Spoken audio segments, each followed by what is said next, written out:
ॐ श्री गणेशाय नमः। श्री विष्णवे नमः। श्री विष्णव अष्टोत्तर शतनाम स्तोत्रम्। ॐ नमाम्यहं हृषीकेशं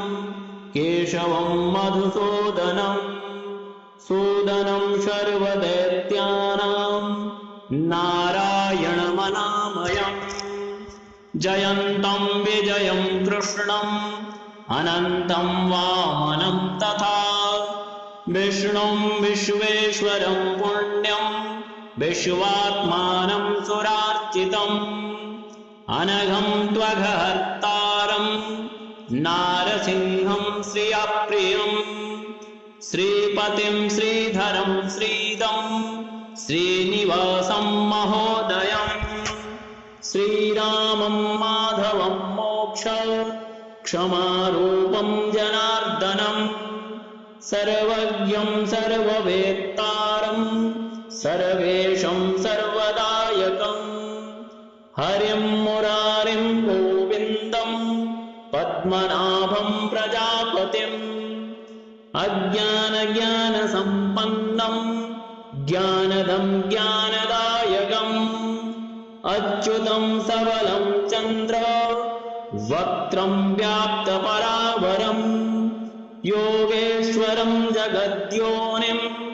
ब्रह्मरूपं महेश्वरम् मुकुन्दं चापि वैकुण्ठ मेघरूपं कविं ध्रुवम् वासुदेवं महादेवं ब्रह्मण्यं ब्राह्मणप्रियम् गोप्रियं गोहितं यज्ञं यज्ञाङ्गं यज्ञवर्धनम् यज्ञस्यापि च भोक्तारं वेदाङ्गपारगम् वेदज्ञं वेदरूपं तं विद्यावासं सुरेश्वरम् प्रत्यक्षं च महाहंसं शङ्खपाणिं पुरातनम् पुष्करं पुष्कराक्षं च वराहं धरणीधरम् प्रद्युम्नं कामपालं च व्यासध्यातं महेश्वरम् सर्वसौख्यं महासौख्यं साङ्ख्यं च पुरुषोत्तमम् योगरूपं महाज्ञानं योगीशमजितप्रियम् असुरारिं लोकनाथं पद्महस्तं गदाधरं गुहावासं सर्ववासं पुण्यवासं महाजनं वृन्दानाथं बृहत्कायं पावनं पापनाशनं गोपीनाथं गोपसखं गोपालं च गणाश्रयम् परात्मानं पराधीशं कपिलं कार्यमानुषं नमामि निखिलं नित्यं मनोवाक्कायकर्मभिः नाम्नां सतेनापि तु पुण्यकर्ता यः स्तौति विष्णुं मनसा स्थिरेण स याति लोकं मधुसूदनस्य विहाय दोषानिह पुण्यभूतः नाम्नां सतं महापुण्यं सर्वपातकशोधनम् अनन्यमनसा ध्यायेत् जपेध्यानसमन्वितः नित्यमेव नरः पुण्यं गङ्गास्नानफलं लभेत् तस्मात् तु सुस्थिरो भूत्वा समाहितमना जपेत् ॐ नमाम्यहं हृषीकेशं केशवं मधुसूदनं सूदनं सर्वदैत्यानां नारायणमनामयम् जयन्तं विजयं कृष्णम् अनन्तं वामनं तथा विष्णुं विश्वेश्वरं पुण्यं विश्वात्मानं सुरार्चितम् अनघं त्वघहर्तारं नारसिंहं श्रियप्रियं श्रीपतिं श्रीधरं श्रीदं श्रीनिवासं महोदयम् श्रीरामं माधवं मोक्ष क्षमारूपं जनार्दनम् सर्वज्ञं सर्ववेत्तारं सर्वेशं सर्वदायकम् हरिं मुरारिं गोविन्दं पद्मनाभं प्रजापतिम् अज्ञानज्ञानसम्पन्नं ज्ञानदं ज्ञानदायकम् अच्युतं सबलं चन्द्र वक्त्रं व्याप्तपरावरम् योगेश्वरं जगद्योनिं ब्रह्मरूपं महेश्वरम् मुकुन्दं चापि वैकुण्ठ मेघरूपं कविं ध्रुवम् वासुदेवं महादेवं ब्रह्मण्यं ब्राह्मणप्रियं गोप्रियं गोहितं यज्ञं यज्ञाङ्गं यज्ञवर्धनम् यज्ञस्यापि च भोक्तारं वेदाङ्गपारगम् वेदज्ञं वेदरूपं तं विद्यावासं सुरेश्वरम् प्रत्यक्षं च महाहंसं शङ्खपाणिं पुरातनम्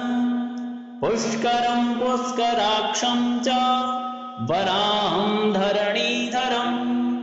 प्रद्युम्नं कामपालं च व्यासध्यातं महेश्वरम् सर्वसौख्यं महासौख्यं साङ्ख्यं च पुरुषोत्तमम् योगरूपं महाज्ञानं योगीसमजितप्रियम् असुरारिं लोकनाथं पद्महस्तं गदाधरम् गुहावासं सर्ववासं पुण्यवासं महाजनम् वृन्दानाथं बृहत्कायं पावनं पापनाशनं गोपीनाथं गोपसखं गोपालं च गणाश्रयम् परात्मानं पराधीशं कपिलं कार्यमानुषं नमामि निखिलं नित्यं मनोवाक्कायकर्मभिः नाम्नां सतेनापि तु पुण्यकर्ता यः स्तौति विष्णुं मनसा स्थिरेण स याति लोकं मधुसूदनस्य विहाय दोषानिह पुण्यभूतः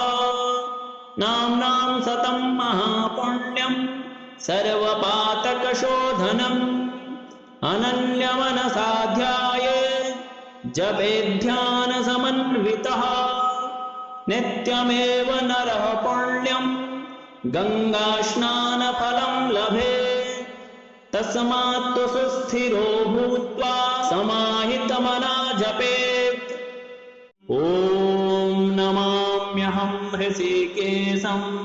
केशवं मधुसूदनम् सूदनं सर्वदैत्यानां नारायणमनामयम् जयन्तं विजयं कृष्णम्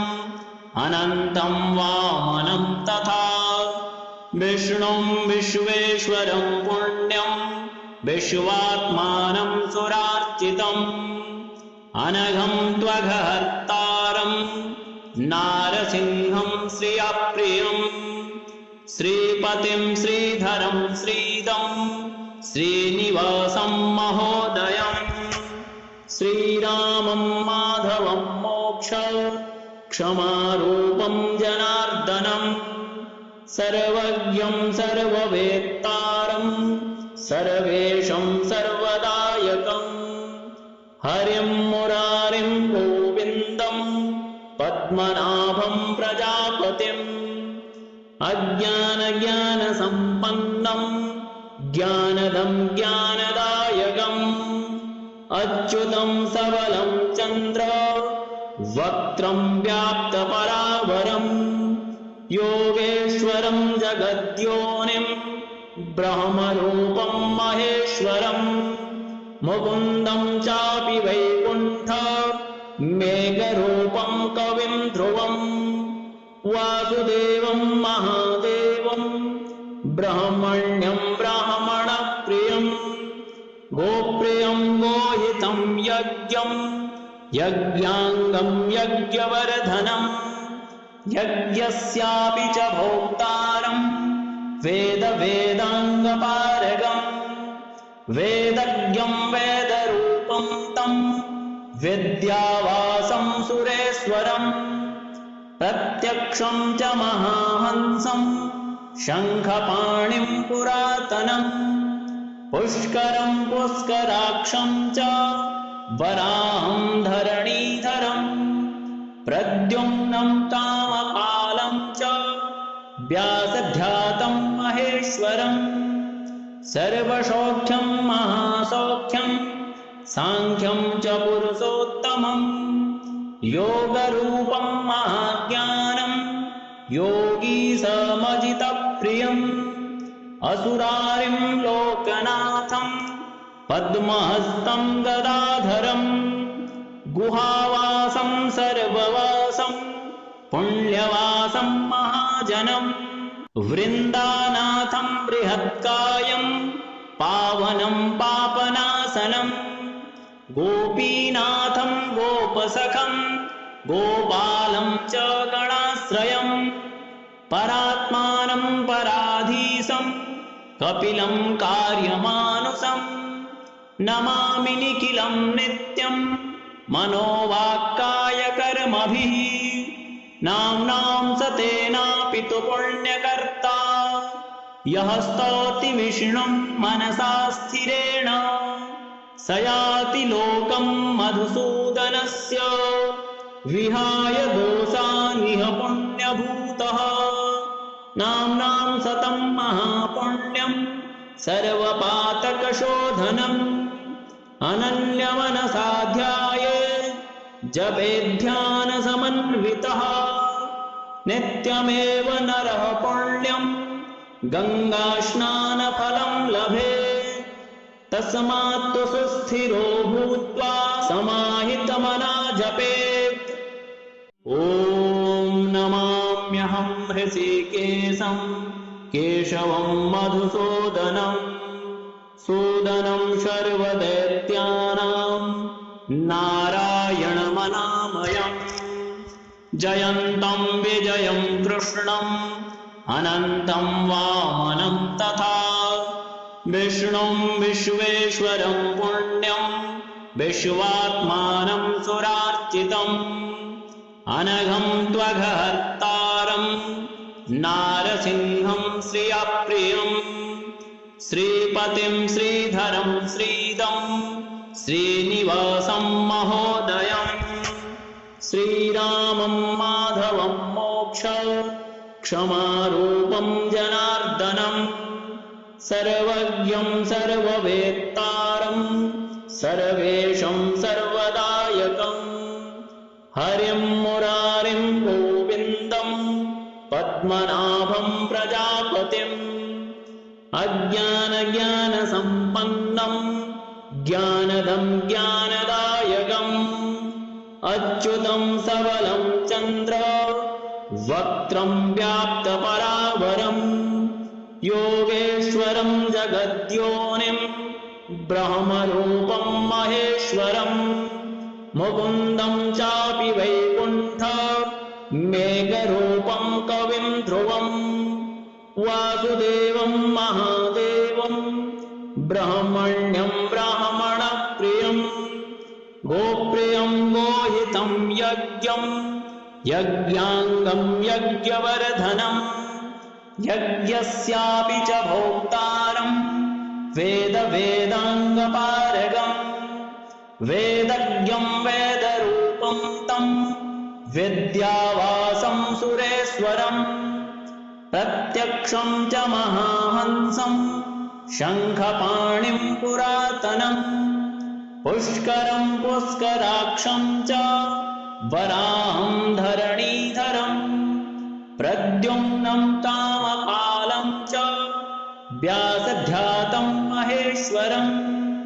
सर्वसौख्यं महासौख्यं सांख्यं च पुरुषोत्तमं योगरूपं महाज्ञानं योगीसमजितप्रियम् असुरारिं लोकनाथं पद्महस्तं गदाधरं गुहावासं सर्ववासं पुण्यवासं महाजनं वृन्दानाथं बृहत्कायं पावनं पापनाशनं गोपीनाथं गोपसखं गोपालं च गणाश्रयं परात्मानं पराधीशं कपिलं कार्यमानुषं नमामि निखिलं नित्यं मनोवाक्कायकर्मभिः नाम्नां सतेनापि तु पुण्यकर्ता यः स्तौति विष्णुं मनसा स्थिरेण स याति लोकं मधुसूदनस्य विहाय दोषानिह पुण्यभूतः नाम्नां सतं महापुण्यं सर्वपातकशोधनम् अनन्यमनसा ध्यायेत् जपेध्यानसमन्वितः नित्यमेव नरः पुण्यं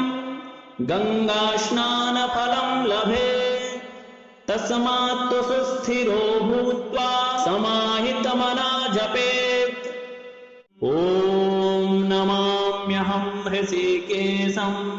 केशवं मधुसूदनं सूदनं सर्वदैत्यानां नारायणमनामयम् जयन्तं विजयं कृष्णम् अनन्तं वामनं तथा विष्णुं विश्वेश्वरं पुण्यं विश्वात्मानं सुरार्चितम् अनघं त्वघहर्तारं नारसिंहं श्रियप्रियं श्रीपतिं श्रीधरं श्रीदं श्रीनिवासं महोदयं श्रीरामं माधवं मोक्ष क्षमारूपं जनार्दनं सर्वज्ञं सर्ववेत्तारं सर्वेशं सर्वदायकं हरिं मुरारिं गोविन्दं पद्मनाभं प्रजापतिम् अज्ञानज्ञानसम्पन्नं ज्ञानदं ज्ञानदायकम् अच्युतं सबलं चन्द्र वक्त्रं व्याप्तपरावरं योगेश्वरं जगद्योनिं ब्रह्मरूपं महेश्वरं मुकुन्दं चापि वैकुण्ठ मेघरूपं कविं ध्रुवं वासुदेवं महादेवं ब्रह्मण्यं ब्राह्मणप्रियं गोप्रियं गोहितं यज्ञं यज्ञाङ्गं यज्ञवर्धनं यज्ञस्यापि च भोक्तारं वेदाङ्गपारगं वेदज्ञं वेदरूपं तं विद्यावासं सुरेश्वरं प्रत्यक्षं च महाहंसं शङ्खपाणिं पुरातनं पुष्करं पुष्कराक्षं च वराहं धरणीधरं प्रद्युम्नं कामपालं च व्यासध्यातं महेश्वरं सर्वसौख्यं महासौख्यं सांख्यं च पुरुषोत्तमं योगरूपं महाज्ञानं योगीशमजितप्रियम् असुरारिं लोकनाथं पद्महस्तं गदाधरं गुहावासं सर्ववासं पुण्यवासं महाजनं वृन्दानाथं बृहत्कायं पावनं पापनाशनं गोपीनाथं गोपसखं गोपालं च गणाश्रयं परात्मानं पराधीशं कपिलं कार्यमानुषं नमामि निखिलं नित्यं मनोवाक्कायकर्मभिः नाम्नां सतेनापि तु पुण्यकर्ता यः स्तौति विष्णुं मनसा स्थिरेण स याति लोकं मधुसूदनस्य विहाय दोषानिह पुण्यभूतः नाम्नां सतं महापुण्यं सर्वपातकशोधनम् अनन्यमनसा ध्याये जपेध्यानसमन्वितः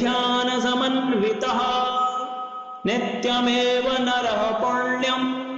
गङ्गास्नानफलं लभेत्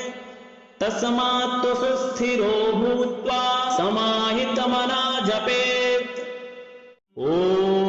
नमाम्यहं हृषीकेशं केशवं मधुसूदनं सूदनं सर्वदैत्यानां नारायणमनामयम् जयन्तं विजयं कृष्णम् अनन्तं वामनं तथा विष्णुं विश्वेश्वरं पुण्यं विश्वात्मानं सुरार्चितम् अनघं त्वघहर्तारं नारसिंहं श्रियप्रियं श्रीपतिं श्रीधरं श्रीदं श्रीनिवासं महोदयम् श्रीरामं माधवं मोक्ष क्षमारूपं जनार्दनं सर्वज्ञं सर्ववेत्तारं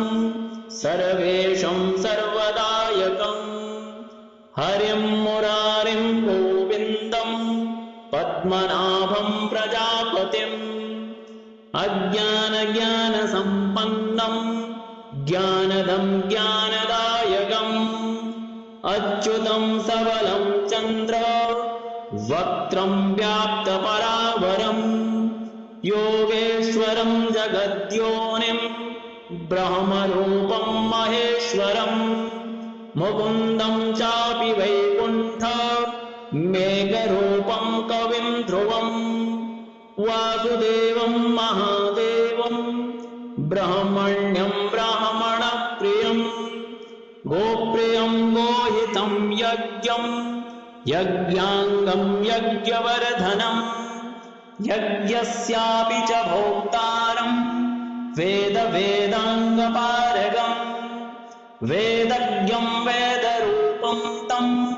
विद्यावासं सुरेश्वरम् प्रत्यक्षं च महाहंसं शङ्खपाणिं पुरातनम् पुष्करं पुष्कराक्षं च वराहं धरणीधरम् प्रद्युम्नं कामपालं च व्यासध्यातं महेश्वरम् सर्वसौख्यं महासौख्यं सांख्यं च पुरुषोत्तमम् योगरूपं महाज्ञानं योगीसमजितप्रियम् असुरारिं लोकनाथं पद्महस्तं गदाधरम् गुहावासं सर्ववासं पुण्यवासं महाजनम् वृन्दानाथं बृहत्कायं पावनं पापनाशनं गोपीनाथं गोपसखं गोपालं च गणाश्रयम् परात्मानं पराधीशं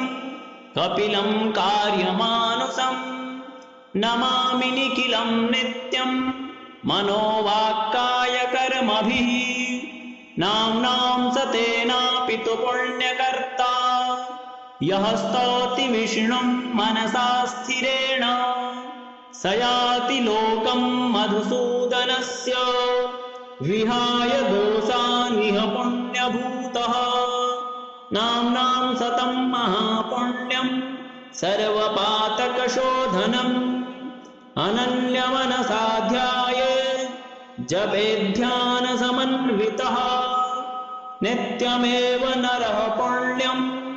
गङ्गास्नानफलं लभेत् तस्मात् सुस्थिरो भूत्वा समाहितमना जपेत्। ॐ नमाम्यहं हृषीकेशं केशवं मधुसूदनं सूदनं सर्वदैत्यानां नारायणमनामयम् जयन्तं विजयं कृष्णम् अनन्तं वामनं तथा विष्णुं विश्वेश्वरं पुण्यं विश्वात्मानं सुरार्चितम् अनघं त्वघहर्तारं नारसिंहं श्रियप्रियं श्रीपतिं श्रीधरं श्रीदं श्रीनिवासं महोदयम् श्रीरामं माधवं मोक्ष क्षमारूपं जनार्दनं सर्वज्ञं सर्ववेत्तारं सर्वेशं सर्वदायकं हरिं मुरारिं गोविन्दं पद्मनाभं प्रजापतिम् अज्ञानज्ञानसम्पन्नं ज्ञानदं ज्ञानदायकम् अच्युतं सबलं चन्द्र वक्त्रं व्याप्तपरावरम् योगेश्वरं जगद्योनिं ब्रह्मरूपं महेश्वरम् मुकुन्दं चापि वैकुण्ठ मेघरूपं कविं ध्रुवम् वासुदेवं महादेवं ब्रह्मण्यं ब्राह्मणप्रियम् गोप्रियं गोहितं यज्ञं यज्ञाङ्गं यज्ञवर्धनम् यज्ञस्यापि च भोक्तारं वेदाङ्गपारगम् वेदज्ञं वेदरूपं तं विद्यावासं सुरेश्वरम् प्रत्यक्षं च महाहंसं शङ्खपाणिं पुरातनम् पुष्करं पुष्कराक्षं च वराहं धरणीधरम् प्रद्युम्नं कामपालं च व्यासध्यातं महेश्वरम् सर्वसौख्यं महासौख्यं साङ्ख्यं च पुरुषोत्तमम् योगरूपं महाज्ञानं योगीसमजितप्रियम् असुरारिं लोकनाथं पद्महस्तं गदाधरम् गुहावासं सर्ववासं पुण्यवासं महाजनम् वृन्दानाथं बृहत्कायं पावनं पापनाशनं गोपीनाथं गोपसखं गोपालं च गणाश्रयम् परात्मानं पराधीशं कपिलं कार्यमानुषं नमामि निखिलं नित्यं मनोवाक्कायकर्मभिः नाम्नां सतेनापि तु पुण्यकर्ता यः स्तौति विष्णुं मनसा स्थिरेण स याति लोकं मधुसूदनस्य विहाय दोषानिह पुण्यभूतः नाम्नां सतं महापुण्यं सर्वपातकशोधनम् अनन्यमनसाध्याये जपेध्यानसमन्वितः नित्यमेव नरः पुण्यं गङ्गास्नानफलं लभे तस्मात् तु सुस्थिरो भूत्वा समाहितमना जपेत्